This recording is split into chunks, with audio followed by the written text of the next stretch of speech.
How morning. Na-appreciate ko lang po yung tao na to na super talaga as in. Pag mali talaga niya, hindi niya aaminin na mali niya. Ayaw niyang balikan yung mali niya. Na isumbat mo sa kanya, hindi niya aaminin. Napaka-appreciate ko talaga ito. Araw-araw sa akin nag-aano itong tao na to. Super blessed na blessed talaga ako na ganitong klaseng tao. Dahil akala niya lahat siya tama.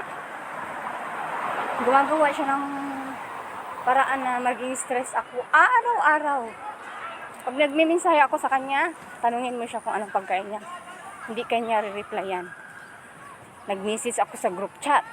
Nag-message ako sa private niya. Hindi siya nag-reply.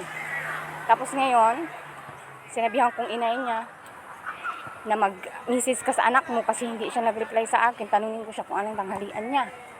Tapos, hindi rin nag-reply. Nung nasa bahay na ako, doon na siya nagmensahe.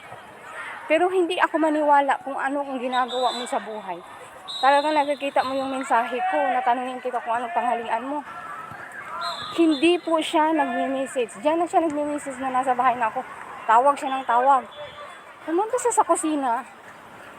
Pumunta siya doon, nagluluto ako ng pagkain ng almusal ng amo kong lalaki. Sabi niya, dagdag na pala ang sahod mo. Hindi na po ako nagsasabi sa kanya ng ano. Nanginginig ako sa galit, nang umiiyak ako ng todo. Talagang wala akong lakas sa kanya. Yung gigil na gigil ako sa kanya.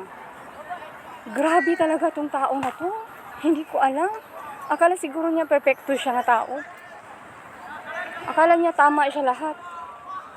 Kaya Lord, please Lord, guide mo ako.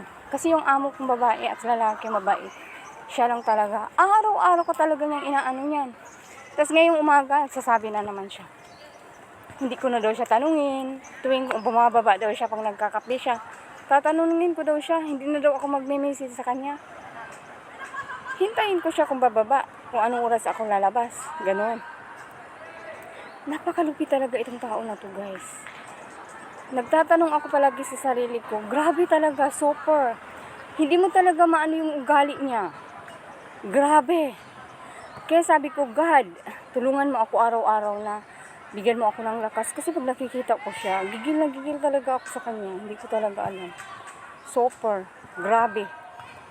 Akala siguro niya wala siyang mali sa sarili niya. Puro siya tama lahat. Yan lang ang mas share. Grabe, super.